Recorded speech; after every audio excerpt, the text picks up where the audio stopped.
Hi all, mid cap ഡോക്ടറിൻ്റെ post market pre മാർക്കറ്റിലേക്ക് എല്ലാവർക്കും സ്വാഗതം. ഇന്ന് നമുക്ക് വലിയ തെറ്റില്ലാത്ത ഒരു ട്രേഡ് കിട്ടി എന്നാണ് എൻ്റെ വിശ്വാസം.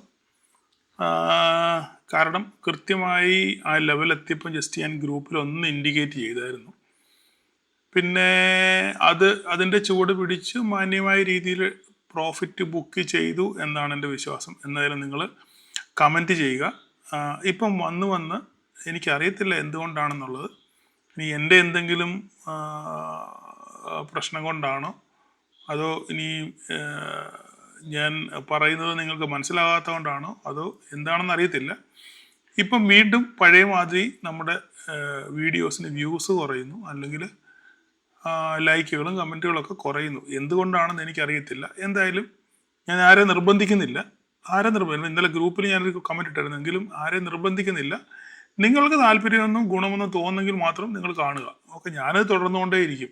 കാരണം ഈ വീഡിയോയുടെ ആയുസ് എന്ന് പറഞ്ഞു കഴിഞ്ഞാൽ ഈ ഒരു ദിവസമേ ഉള്ളൂ, അല്ല 2 ദിവസം മാക്സിമം. അതിനുശേഷം ഈ വീഡിയോയ്ക്ക് ആയുസില്ല. ഓക്കെ, അപ്പോൾ അതുകൊണ്ട് ഈ വീഡിയോ പിന്നെ സർക്കുലേറ്റ് ചെയ്ത് എനിക്കതിൽ നിന്ന് വലിയ വരുമാനം ഒന്നും കിട്ടുന്നില്ല. കൂടിയെന്ന് കഴിഞ്ഞാൽ $2 അല്ലെ $3. മാക്സിമം പോയാൽ $4 ആയിരിക്കും ഈ ഒരു വീഡിയോ ചെയ്താൽ. നിങ്ങൾ ഒരു 2000 പേര് കണ്ടാൽ എനിക്ക് കിട്ടുന്നത് $4 $5 ആയിരിക്കും ഒരു ദിവസം കിട്ടുന്നത്. അപ്പോൾ $5 എന്ന് വെച്ചാൽ 100 രൂപ വെച്ച് കൂട്ടിയാലും 500 രൂപ. ഇത്രയും നേരം വൈകിട്ടലച്ച് ഇത് പഠിച്ച് നിങ്ങളോട് പറയുന്നതിന് എനിക്ക് കിട്ടുന്നത് മാക്സിമം 400 രൂപ അല്ല 500 രൂപയായിരിക്കും കിട്ടുന്നത്. ഓക്കെ, അപ്പോൾ പിന്നെ ബാക്കി നിങ്ങൾ ചിന്തിച്ചാൽ മതി. അപ്പോൾ ഇതിനകത്ത് നിന്ന് എന്തുമാത്രം ഈ ഒരു വീഡിയോ ചെയ്തു കഴിഞ്ഞാൽ എനിക്ക് എന്തുമാത്രം വരുമാനം കിട്ടും എന്നുള്ള കാര്യം നിങ്ങൾ ജസ്റ്റ് ചിന്തിച്ചാൽ മതി. നിങ്ങളുടെ അറിവിന് വേണ്ടി പറഞ്ഞെന്ന് മാത്രമേ ഉള്ളൂ.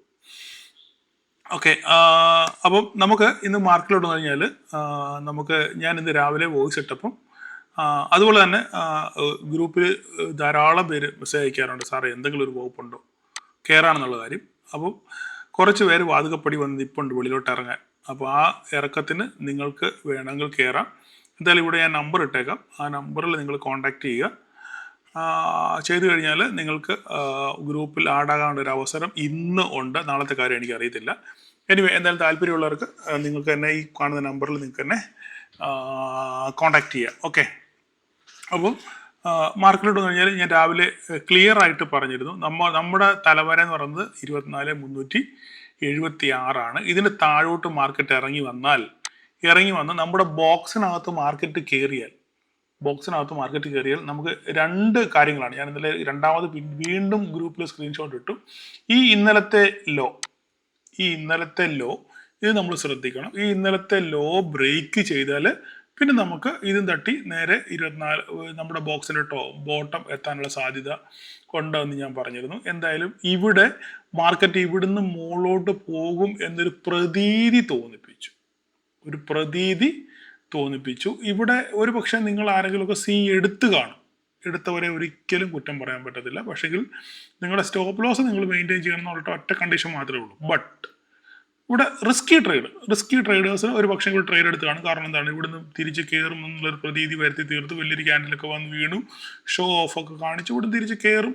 അത് സ്വാഭാവികമാണ്, കുറ്റം പറയാൻ പറ്റത്തില്ല. ആരെ നിങ്ങൾ ട്രേഡ് എടുത്തിട്ടുണ്ടെങ്കിൽ ഒരിക്കലും നിങ്ങളെ കുറ്റം പറയാൻ പറ്റത്തില്ല. പക്ഷെങ്കിൽ ആസ് പെർ പ്രൈസ് ആക്ഷൻ കണ്ടവർക്കും പഠിച്ചവർക്കും അറിയാം, ഇവിടെ എന്തില്ല, ഒരു ട്രേഡ് ഇല്ല. അതാണ് ആസ് പെർ പ്രൈസ് ആക്ഷൻ പ്രകാരം ഇവിടെ ഒരു ട്രേഡ് ഇല്ല. എന്തുകൊണ്ടാണ് നമ്മുടെ ക്രൈറ്റീരിയ ഇവിടെ എന്ത് ചെയ്തിട്ടില്ല, ഫുൾഫിൽ ആയിട്ടില്ല. നമ്മുടെ ക്രൈറ്റീരിയ എന്താണ്, 5 മിനിറ്റിൻ്റെ ഒരു ക്യാൻഡിൽ 70 to 80% ബോഡിയോടുകൂടെ ഇതിൻ്റെ മുകളിൽ ക്ലോസ് കഴിഞ്ഞാൽ നമുക്കൊരു ട്രേഡ് എടുക്കാം. ഇതാണ് പോളിസി, ശരിയല്ലേ? ആ ഒരു പോളിസിയുടെ ഫുൾഫിൽ ആയിട്ടുണ്ടോ? ഫുൾഫിൽ ആയിട്ടില്ല. അപ്പോൾ നമുക്കിവിടെ ട്രേഡ് പഠിച്ചവർക്ക് ട്രേഡ് ഇല്ല. ഇനി അപ്പോൾ തന്നെ റിസ്കി ട്രേഡേഴ്സ് ട്രേഡ് എടുക്കും. അവർക്ക് പ്രൈസ് ആക്ഷനേക്കാളും പ്രധാനം ഈ ഒരു പരിചയത്തിൻ്റെ പേരിൽ അല്ലെങ്കിൽ എക്സ്പീരിയൻസിൻ്റെ പേരിൽ അവർ ട്രേഡ് എടുക്കും. ബട്ട് അവർ ട്രേഡ് എടുക്കുമ്പോൾ അവരുടെ സ്റ്റോപ്പ് ലോസ് അവർക്ക് കൃത്യമായിട്ടുണ്ടായിരിക്കും. അവിടെ റിസ്ക്കും റിവാർഡും അവർ നിശ്ചയിച്ചിട്ടായിരിക്കും അവർ ട്രേഡ് എടുക്കുന്നത്. അവരുടെ സ്റ്റോപ്പ് ലോസ് അടിച്ചു കാണും. ഓക്കെ, അതിനുശേഷം മാർക്കറ്റ് വീണ്ടും നല്ലൊരു ബ്രേക്ക് ചെയ്ത് മാർക്കറ്റ് താഴോട്ട് വന്നു. ഇവിടെ എത്തിയപ്പോൾ ഈ ഏരിയ മാർക്കറ്റ് ഇവിടുന്ന് ഈ ഏരിയ എത്തിയപ്പം ഞാൻ ക്ലിയർ ആയിട്ട് ഇവിടെ ഒരു മെസ്സേജ് ഇട്ടു. ഇവിടെ ഈ ഒരു കോഷ്യസ് ഏരിയ ആണ്. പല റൂമർ ന്യൂസുകളും മാർക്കറ്റിൽ കറങ്ങി നടക്കുന്നുണ്ട്. അപ്പോൾ അതുകൊണ്ട് ഒരു പക്ഷെങ്കിൽ ഇവിടുന്ന് ഒരു അപ് ട്രെൻഡ്, ഈ ഒരു ഏരിയ വളരെ സൂക്ഷിക്കണം.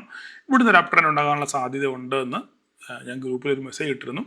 എന്തായാലും ഇവിടെ വന്ന് മുട്ടിയില്ല. എന്തുകൊണ്ട് ഇവിടെ മുട്ടിയില്ല? അപ്പം നിങ്ങൾ ചോദിക്കും, സാറേ ഇവിടെ ഇതിൻ്റെ ബോട്ടം ഇതല്ലേ, പിന്നെ അപ്പോൾ ഇവിടെ വരെ മുട്ടാൻ വേണ്ടി കാത്തിരിക്കണ്ട, അതുകൊണ്ട് ഞങ്ങൾ എടുത്തില്ല ട്രേഡ് എന്ന് പറയുന്നവരുണ്ടായിരിക്കും. ഓക്കെ, അപ്പോൾ അവർക്കുള്ള മറുപടിയാണ് ഞാനിപ്പോൾ നിങ്ങളെ കാണിക്കാൻ പോകുന്നത്. ഓക്കെ, ഇവിടം വരെ മുട്ടിയില്ലല്ലോ സാറേ, ഈ മുട്ടാത്ത കൊണ്ട് ഞാനിവിടെ ട്രേഡ് എടുത്തില്ല. ഓക്കെ, നിങ്ങളെ കുറ്റം പറയാൻ പറ്റത്തില്ല. ലെവൽ തന്നു, ആ ലെവൽ കൃത്യമായിട്ട് ലെവൽ നോക്കിയിരിക്കുന്നവർ ആ ലെവലിൽ എത്തിയിട്ട് മാത്രമേ ട്രേഡ് എടുക്കത്തുള്ളൂ. സമ്മതിച്ചു, ഞാൻ അതിന് കുറ്റമൊന്നും പറയുന്നില്ല. ബട്ട് എന്തുകൊണ്ട് മാർക്കറ്റ് ഇവിടെ വരെ വന്നിട്ട് തിരിച്ചു പോയി എന്നുള്ളതാണ് ചോദ്യം, അല്ലേ? അതിൻ്റെ ചോദ്യം ഇതിനാണ് പറയുന്നത്, ഈ സ്പൂൺ ഫീഡ് ചെയ്യുമ്പം ഉള്ള കുഴപ്പമായത്. മനസ്സിലല്ലേ? ഇന്ന ലെവല് ഇന്നിടത്ത് വരുമ്പോൾ നിങ്ങൾ ട്രേഡ് എടുക്കുക എന്ന് സ്പൂൺ ഫീഡ് ചെയ്ത് വായിലോട്ട് കോരി ഒഴിച്ച് തരുമ്പം ഉണ്ടാകുന്ന മിസ്റ്റേക്കാണിത്. ഓക്കെ, നമുക്കിപ്പോൾ ഇതൊക്കെ പുറകോട്ട് നോക്കാം. പുറകോട്ട് നോക്കിക്കഴിഞ്ഞാൽ നിങ്ങൾക്ക് മനസ്സിലാകും അവിടെ ഇതേ സെയിം സിനാരിയോ ഓക്കെ ആ ഏരിയയിൽ ആവർത്തിച്ചിട്ടുണ്ട്. ഒരു മിനിറ്റ്, ഞാനത് കണ്ടായിരുന്നു ആ സമയത്ത്. ഒരു മിനിറ്റ് ഒന്ന് നോക്കിക്കോട്ടെ.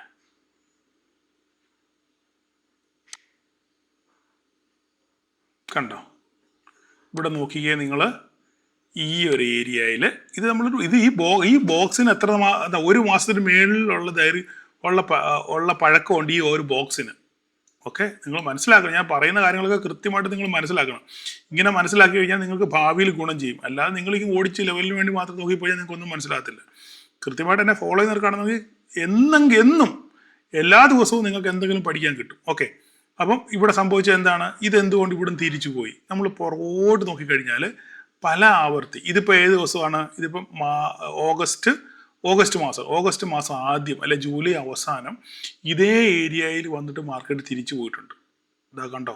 ഇത് നോക്കിക്കേ, ഈ ഒരു ഏരിയ കണ്ടോ? ഇതൊരു റെസിസ്റ്റൻസ്. ഇവിടെ ഞാനിപ്പോൾ ഇങ്ങനെ ഒരു വര വരയ്ക്കും.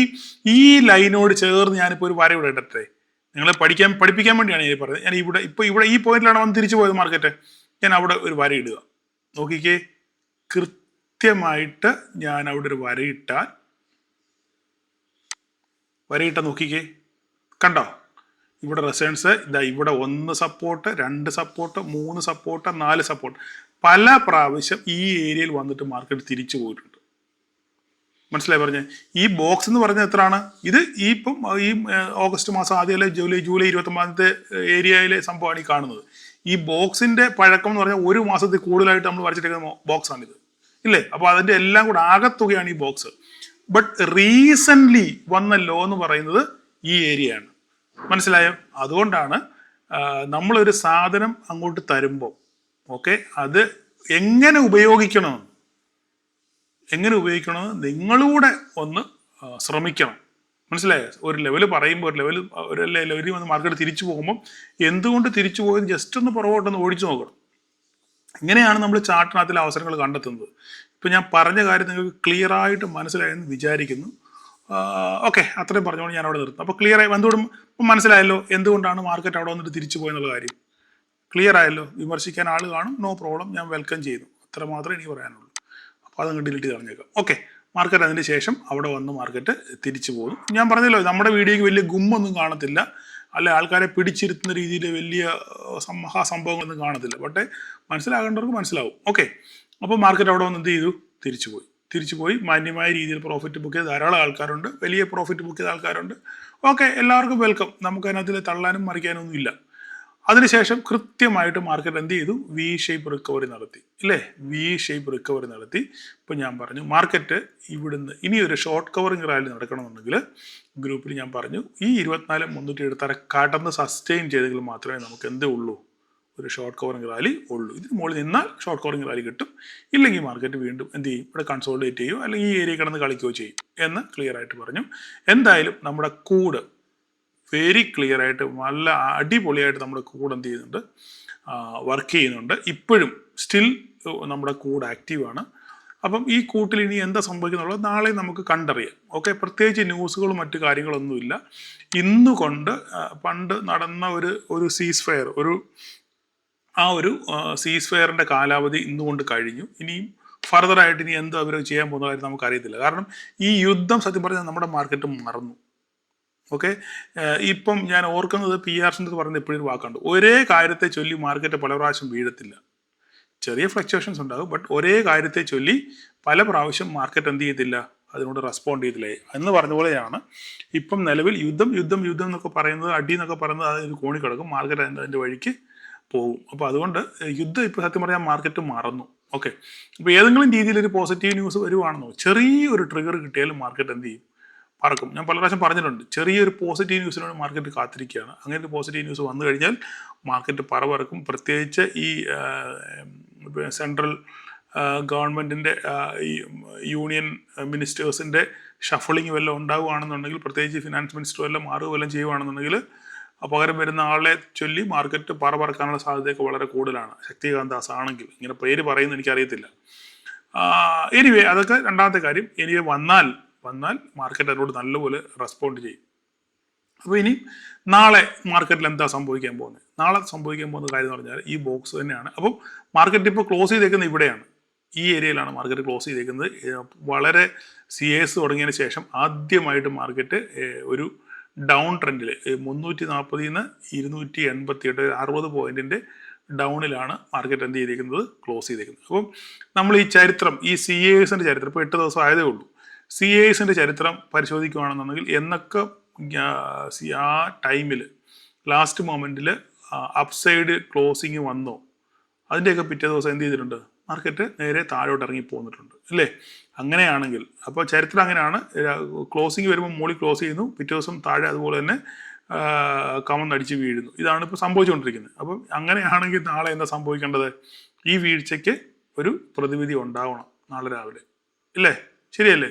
അങ്ങനെയാണെങ്കിൽ നാളെ രാവിലെ മാർക്കറ്റ് മേലോട്ട് ഓപ്പൺ ചെയ്യാനുള്ള സാധ്യത ഉണ്ട്. പക്ഷേ ഇപ്പോഴത്തെ അവസ്ഥ വെച്ചിട്ട് ഒരു ഫ്ലാറ്റ് നോട്ടിലാണ് മാർക്കറ്റ് ഓടിക്കൊണ്ടിരിക്കുന്നത്. അപ്പോൾ നാളെ നമുക്ക് കണ്ടറിയാം. നാളെ നിഫ്റ്റിയുടെ എക്സ്പയറിയാണ്. ഓക്കെ, അപ്പം വളരെ സൂക്ഷിച്ച് മാത്രം ഞാൻ പറഞ്ഞു, കഴിവതും ഒരു 2 എക്സ്പയറെങ്കിലും മാറി നിങ്ങൾ ട്രേഡ് ചെയ്യുന്നതായിരിക്കും നല്ലത്. കാരണം ആരോഗ്യത്തിന് ഇപ്പോഴത്തെ അവസ്ഥ വെച്ചിട്ട് അതായിരിക്കും നല്ലത്. നാളെ എന്തായാലും ഈ ബോക്സിൽ നിന്ന് വെളിയിൽ ഇറങ്ങുന്നുണ്ട് നോക്കുക. നാളെ മാർക്കറ്റ് ബോക്സിൽ നിന്ന് മാർക്കറ്റ് വെളിയിൽ ഇറങ്ങി കഴിഞ്ഞാൽ നമുക്ക് 24,376 കിട്ടും. ഓക്കെ, ഇല്ല താഴോട്ടാണ് വരുന്നതെങ്കിൽ ബോക്സിൻ്റെ ബോട്ടം നമ്മൾ വീണ്ടും കാണണം. അവിടെ എന്ത് സംഭവിക്കും നോക്കുക. അല്ല താഴോട്ട് ഇറങ്ങി വരുവാണെങ്കിൽ 24,338 ഇതായിരിക്കും നമ്മുടെ ക്രൂഷ്യൽ സപ്പോർട്ട്. ഈ ബോക്സ് പൊട്ടിച്ചാൽ ക്രൂഷ്യൽ സപ്പോർട്ട് 24,138 ആയിരിക്കും. ഇല്ല ബോക്സിന് മുകളിൽ പോവുകയാണെങ്കിൽ 24,376 ആയിരിക്കും നമ്മളുടെ ഒരു മുകളിലോട്ടുള്ള ഒരു ബ്രേക്ക് ഔട്ട് എന്ന് പറയുന്നത്. അല്ലെങ്കിൽ ഇത് പൊട്ടിച്ച് മേലോട്ട് പോവുകയാണെങ്കിൽ 376 ബ്രേക്ക് ചെയ്ത് മുകളിലോട്ട് പോകണം. മൊത്തം രണ്ടിൻ്റെ നടുക്കാണ് നിൽക്കുന്നത്. എന്ത് സംഭവിക്കുന്നുള്ളത് നാളെ കണ്ടറിയാം. ഇപ്പം ഗ്ലോബലി മൊത്തത്തിൽ ഓടിക്കൊണ്ടിരിക്കുന്ന ഒരു ഫ്ലാറ്റ് നോട്ടിലാണ് ഓടിക്കൊണ്ടിരിക്കുന്നത്. US ഒരു ചെറിയ നെഗറ്റീവിലാണ് ഓടിക്കൊണ്ടിരിക്കുന്നത്. അത്ര വലിയ ഇതൊന്നും പറയാനൊന്നുമില്ല. ഓക്കെ, എന്തായാലും നാളെ നമുക്ക് കണ്ടറിയാം എന്താണ് സംഭവിക്കുന്നുള്ള കാര്യം. നമുക്ക് ബാങ്ക് നിഫ്റ്റി നോക്കുകയാണെന്നുണ്ടെങ്കിൽ ബാങ്ക് നിഫ്റ്റി ഒരു പോസിറ്റീവ് നോട്ടിൽ, ഒരു ഫ്ലാറ്റ് നോട്ടിലാണ് ഓടിക്കൊണ്ടിരിക്കുന്നത്. 24,57,554 ഒന്ന് സപ്പോർട്ട് എടുത്ത് മുകളിലോട്ട് നിൽക്കുകയാണ്. നാളെ 831 ബ്രേക്ക് ചെയ്യുകയാണെങ്കിൽ മുകളിലോട്ട് നമുക്ക് അടുത്ത ടാർഗറ്റ് കിട്ടും. ഓക്കെ, മിഡ് ക്യാപ്പിൻ്റെ കാര്യം നോക്കുകയാണെങ്കിൽ നിങ്ങൾക്ക് എല്ലാവർക്കും അറിയാം, ഞാൻ BSE കുറിച്ച് വളരെ വിശദമായിട്ട് തന്നെ പല പ്രാവശ്യം പറഞ്ഞിട്ടുണ്ട്. എന്തായാലും അത് അങ്ങനെ തന്നെ സംഭവിച്ചു. മാർക്കറ്റ് എന്തായാലും 3233 ഇതൊരു ക്രൂഷ്യൽ സപ്പോർട്ടാണ് BSEക്ക്. ഓക്കെ, വെരി ക്രൂഷ്യൽ സപ്പോർട്ടാണ് 3233 എന്നുള്ളത്. ഇത് തട്ടിപ്പോവാണെങ്കിൽ ഈ 3233 പൊട്ടി ഡേ ക്യാൻഡലിന് താഴെ ക്ലോസ് ചെയ്യുകയാണെന്നുണ്ടെങ്കിൽ വീണ്ടും BSE 3000 റേഞ്ചിലോട്ട് ഇറങ്ങി 3019 റേഞ്ചിലോട്ട് ഇറങ്ങി വരാനുള്ള സാധ്യത വളരെ കൂടുതലാണ്. 4000 കിടന്ന സാധനമാണ് ഇപ്പം നിലവിൽ 3000 എത്തി. ഓക്കെ, പലരോടും ഞാൻ പറഞ്ഞായിരുന്നു നിങ്ങൾ പ്രോഫിറ്റ് ബുക്ക് ചെയ്യണമെന്നൊക്കെ ധാരാളം ആൾക്കാരോട് പറഞ്ഞിട്ടുണ്ടായിരുന്നു. എനിവേ നിങ്ങൾ കമൻറ്റ് ചെയ്യുക. ഓക്കെ, അതുപോലെ തന്നെ ഹീറോ മോട്ടോകോപ്പ് ഈ പറയുന്ന പോലെ തന്നെ ഓൾ ടൈം ഹൈ പോയതിന് ശേഷം, ഓൾ ടൈം ഹൈ അല്ല നല്ലൊരു ഹൈ ക്രിയേറ്റ് ചെയ്തതിന് ശേഷം അവിടെ നിന്നൊരു പ്രോഫിറ്റ് ബുക്കിംഗ് ആണ് നടക്കുന്നത്. അതിൻ്റെ ഒരു അലയൊലിയാണ് ഇവിടെ കണ്ടുകൊണ്ടിരിക്കുന്നത്. അപ്പം നിഫ്റ്റി മിഡ് ക്യാപ്പിൻ്റെ കാര്യം എടുക്കുകയാണെന്നുണ്ടെങ്കിൽ നമുക്ക് വീണ്ടും നാളെ 15,000 ബ്രേക്ക് ചെയ്ത് കഴിഞ്ഞാൽ വീണ്ടും ഒരു അപ്സൈഡ് പൊട്ടൻഷ്യൽ നമുക്കുണ്ട്. അങ്ങനെയാണെങ്കിൽ 15,163 കിട്ടും. നമുക്ക് നോക്കാം എന്താണ് സംഭവിക്കുന്നതെന്ന്. ഈ BSE ഫർദറായിട്ട് പൊട്ടുകയാണെന്നുണ്ടെങ്കിൽ അതിനനുസരിച്ച് മിഡ് ക്യാപ്പിലും അല്ലെങ്കിൽ ബാക്കിയുള്ള സ്റ്റോക്കുകൾ എന്ത് ചെയ്യണം, പെർഫോം ചെയ്യണം. എന്തായാലും നമുക്ക് നാളെ കണ്ടറിയാം എന്താണ് സംഭവിക്കുന്ന ലെവലുകളൊക്കെ നിങ്ങളുടെ കയ്യിലുണ്ട്. പറഞ്ഞല്ലോ ഈ സമയത്ത് വളരെ ബുദ്ധിമുട്ടാണ്. ഈ അടുത്ത വരും ദിവസങ്ങളിൽ ഞാൻ കുറച്ച് തിരക്കായിരിക്കും. നമ്മുടെ പരിപാടിയായിട്ട് ബന്ധപ്പെട്ട് കുറേ തിരക്കുകളും കാര്യങ്ങളൊക്കെ ഉണ്ട്. അതിൻ്റെ കാര്യങ്ങളൊക്കെ അറേഞ്ച് ചെയ്യണം.